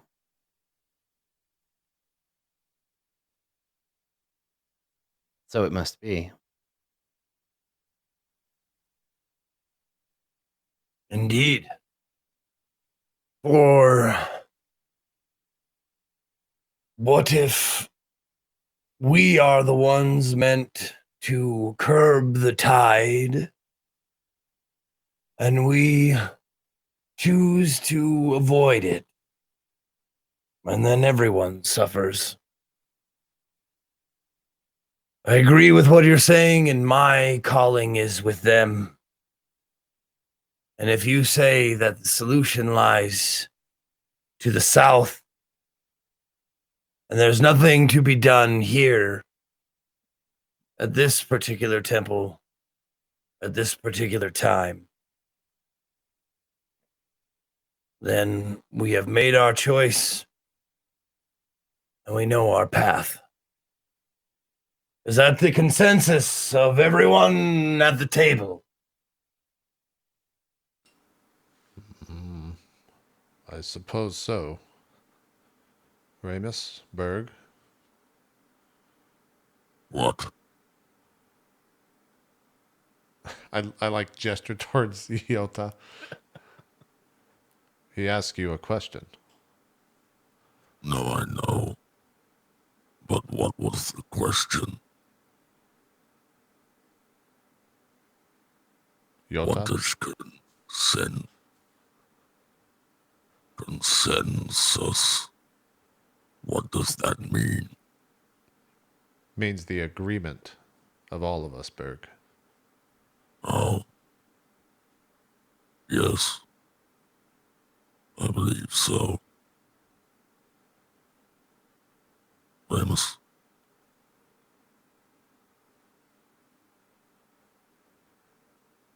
I don't have time. I have to move south regardless of what's there. If hell is in my way, I will have to travel through it. May I ask a question, priest? Questions are holy in this place, stranger. Of course. In my time, I have known many of the Moon Temple. I am aware that passageways to circumvent problems exist. Is there such one to circumvent the problem south for Ramus here? Unfortunately, this is the sort of infection that cannot simply be excised. We would lose the whole body. But there may be a way. The roads are dangerous. The dead are not the only problem. Foreign brigands, bandits.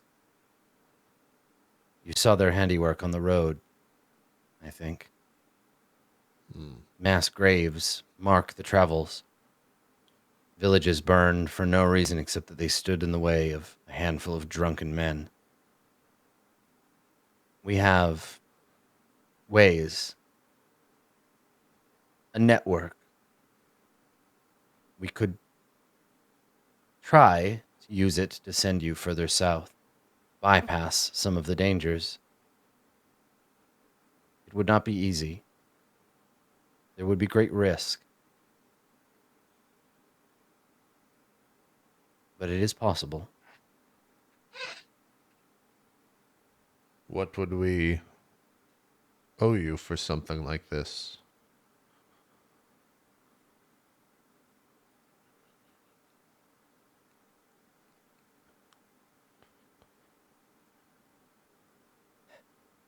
It's not a matter of payment, but a matter of ordeal. You would have to prove yourselves worthy. It's dangerous magic. Old.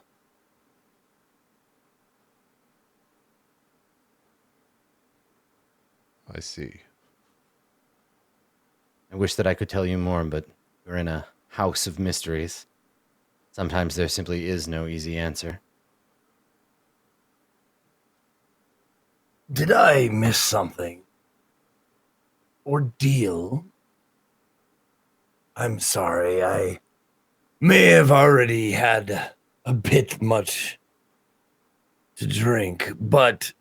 Can I look at his cup to see if he's drank anything? Yeah, sure. Make a perception check. 20? Okay. Yeah, I mean, yeah, Zeke, what do you think? What if Mario has been paying attention to you? I'm drinking, but I'm maybe playing it up a little bit. I mean, seeing as how Maharib has seen me like kind of drop the little bit of the facade that I put on. Right. That's the only reason I'm why sure I would he say can this. Yeah, you can tell that I'm trying to Embellish. exaggerate. Yeah. Yeah. Okay. He's not drunk. Right. Sorry to interrupt. Continue. That's right. An ordeal. I'm sorry. An ordeal in order to do what exactly? There is a, and he looks at you, and you can see them like working through whether to give away a secret or not. And maybe they need a little push. Maharib, you're the one who wants to learn the secret. You can feel it. You can feel if you just like give them a little shove in the right direction. What do you say to convince them to tell you this thing that they're trying to decide?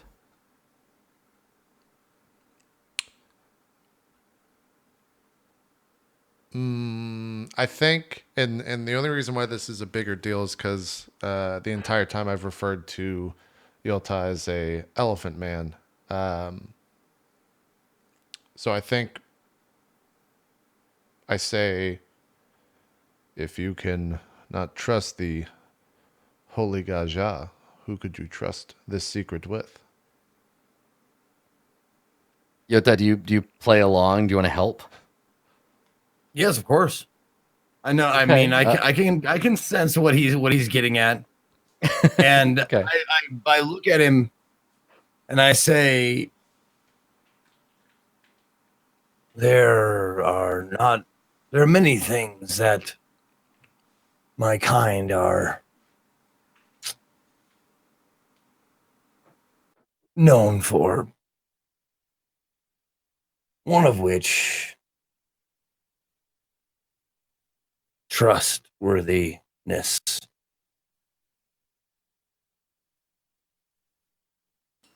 Okay. Mahari, make that persuasion check. Oh God, this is You got I advantage. was helping. Yeah. Okay. Okay, I have advantage. You have advantage. Great. Yep. Great. Thank God. Good thing. I didn't have disadvantage because that would have been a 0. Yeah. Right. I'll take Alternate that universe. 17. Yeah. Okay, 17 is good enough. So they nod and they say, if it is indeed heaven's will that you are here for this purpose, and not to stay and simply to pass through, there is a bridge, not a span of wood or stone that crosses water, but a bridge between here and other temples of the moon. And Ramus, as soon as they say that, you're like, it clicks for you. So you remember times in the monastery where, so the sun and the moon have a kind of like sibling rivalry going on, and it would seem that, like, politeness, for example, you remember an example when you were a kid where the monk, the high abbot, was holding a feast, and by tradition was required to invite the high priest of the high priest of the star, or the high priest of judgment and the high priest of the moon, your two siblings, and to invite the abbot to the abbot would have to invite them, but hated them, just didn't want to, and so would hold the dinner like the day before, knowing full well there's no way they could ever make it in time, right? To just be like, oh, I'm sorry, we sent the invitation weeks ago. Shame you can't make it. And every goddamn time, the priest of the moon would show up on the day of, ready to eat and drink, and be like, brother, I've arrived. And every time the abbot was just like, again, how does this happen? And so this clicks for you when the priest says, there is a bridge between this and the other temples of the moon. Those trained in its use, like myself, are able to use it to travel from place to place. Those who are not used to this travel can find it unsettling, troublesome. It could change you in unexpected ways. It is a risk, a gamble. But I would be willing to open the way if you are willing to take the step across the threshold.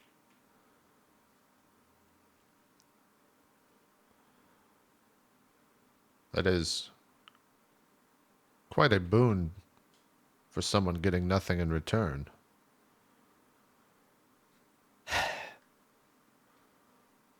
If it is as you say, and your destiny is to stop the influence of this darkness, if nothing else, the Temple of the Moon would be able to say that we helped you along. And if we fail? It's only a matter one of would time know. before. Right. And that's the thing. They smile and yeah, you said no one would know, and they kind of nod, like it's like you were never here. I see. I think I just like lean back and cross my arms as if I'm necessarily done with the the conversation. Kind of let Yota Right. and Like, Ramus. I'm gonna think about this. Yeah, let Yota I'm and Ramus. going to try and ask what I think is probably on the minds of some of us. I know it's on mine. What will we face? Pain, torture, fight, trials, what does this cost? The moon is the arcana of change. It exacts its price in stability. You may be driven mad by the process, or worse. I cannot know. We can pray for you, wish for a safe journey, but you have not been trained, have not practiced the way. I could not begin to imagine what might happen. As I said, it's dangerous.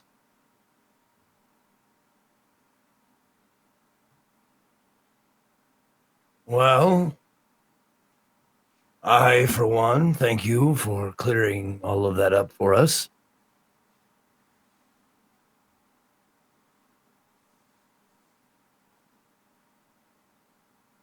Sounds like a plan. I say we go at first light tomorrow. And they shake their head and they say, this is a journey best undertaken by moonlight. I say we go after tomorrow night. If you wish, you are welcome to stay in the temple until you are ready. And if you choose not to walk on the bridge, then no one needs know we even had this conversation.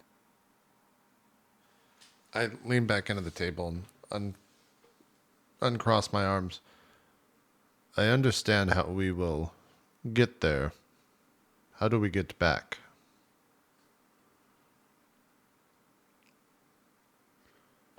This time the look on their face is unmistakable, and the look says, that sounds like a you problem and not so much a me problem.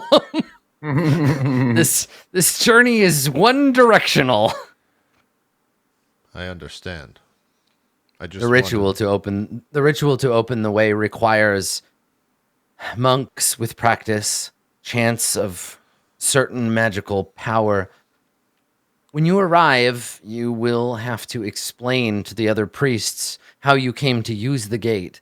I will give you a sigil that lets them know that you have come on my bidding, but to send you back will require a favor, a boon for them. I can only hope that they will be as understanding as I am. I see. And I cross my arms and lean back.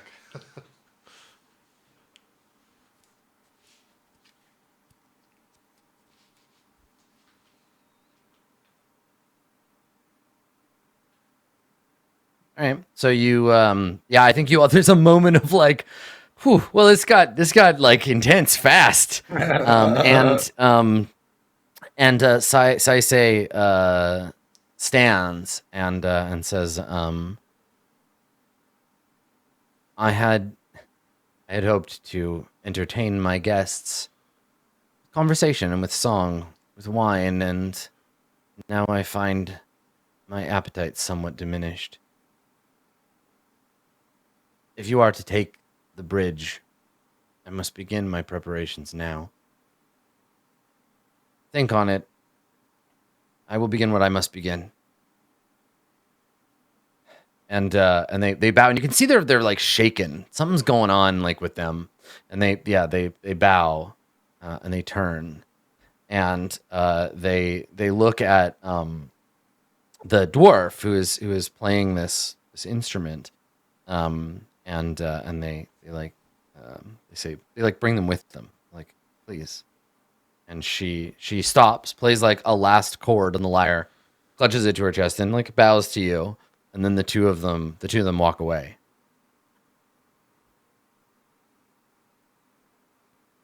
I turn to Yota. Are you staying in the temple until we depart tomorrow, Yota? Yes, I am. Have a great want to spread the knowledge that I have obtained in the hand-to-hand combat style that I've been developing for the past few years. May I ask something of you? No, you may not. Of course, my friend, anything.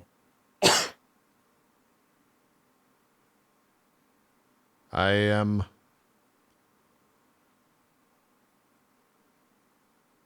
safe to say feeling worried about traveling to this place. It is not something that I have happen when it comes to a place of battle. I trust Ramus. Berg seems capable in combat. As for you, I cannot say. Oh, I see. You wish to see my hands back up my mouth. Is that... Do I have the right of it? Yes. Come to the class tonight, and you will see. Deception is part of it. I may put on the airs of a drunken oaf, giant, elephant-looking creature.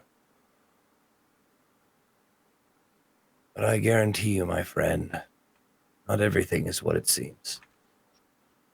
That is good to hear. There is a ritual within my people before a great journey. That is a great fight. Would you do me the honor of showing me your skill in combat in front of your class tomorrow and fight me?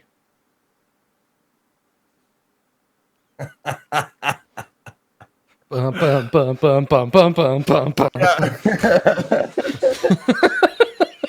That's what's that? Was that Star Trek song? That's the Mortal Kombat. It's the Mortal Kombat theme. Yeah. Oh, okay. No, I was thinking of that. Yeah, right. Spock Just get your quatloos ready, everybody. I mean, I feel like that's like, so what's your response, Yodazo? Is it like we get the close up look on your face? You've been challenged to a fight by Maharib. What do you do? Do you like just nod? Do you laugh? Like, what's your response? Oh, yeah. No, I look at him and I grab my cup, which hopefully has some more drink in it. I drink it, kind of roughly put it down on the table, extend my hand for him to take. Yeah, I extend my hand and shake on it. I look forward to it, my friend. But make me a promise. Don't kill me. Is that...